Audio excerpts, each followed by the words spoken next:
Hey, Tom, let's pretend I'm selling my house. When I get an offer, should I consider helping the buyer pay their closing costs in a concession? Joanne, that's a great question. And the answer is it depends.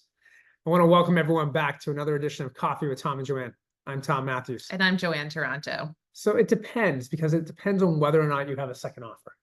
If you have a second offer, typically that competition is going to drive the cleanest offer. Let's say we're in a scenario where you don't get a second offer and there's only one offer on the table, and that buyer is just trying their best to purchase your home. They have a 5% down payment, and they're saying that the closing costs, which typically could be upwards of 1 or 2 points of the purchase price, are hard for them to absorb.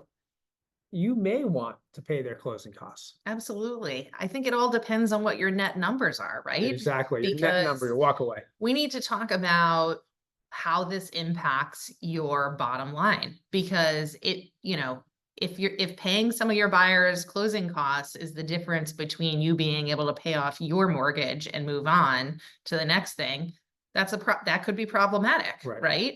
But I would say that in real estate, you should always consider all options. Right. I mean, and sometimes too, because buyers use 30-year mortgages and they've amortized the payments of your house over 30 years that they break down monthly, they may be able to offer you more money than you were expecting, even though you're going to credit them back a little bit of money to pay those closing costs because they're able to finance that deal. So it can oftentimes be advantageous to a seller to pay 1, 2, 3 points back to the buyers, help them with those closing costs so that the buyer can give the seller more money. It can be a win-win. Absolutely. And it's something that people should really be cognizant to and not be like afraid of. Oftentimes you see sellers who say, well, I'm not giving any money back to the buyer. And we say, but look at your net dollar. Don't focus on the cost. Look at your net dollar. Look how good that net dollar looks. Yeah. And that's how the decision should be made. It shouldn't be just like a shoot from the hip. No, it should be an analyze and then make a decision. And this could be a creative solution to an issue with the home, right? So let's say, for example, you have a home inspection and your roof is leaking. And we know that the roof is older, but didn't know that it was leaking. And then it changes from, oh, somebody can do a roof like over the next 1 to 2 years. It changes to, oh gosh, this thing is leaking. It's got to be done, right now. And you as the seller say, well, I'm not going to take on changing the roof. You can do that.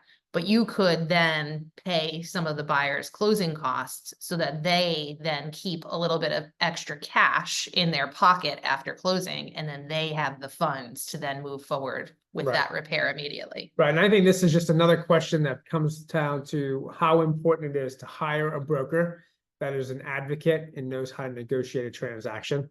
And that's why people come to the Tom and Joanne team. Yeah. So always consider all options and never say no unless you've thoroughly vetted it out. That's right. Thank you for watching another edition of Coffee with Tom and Joanne. I'm Tom Matthews. And I'm Joanne Taranto. Cheers.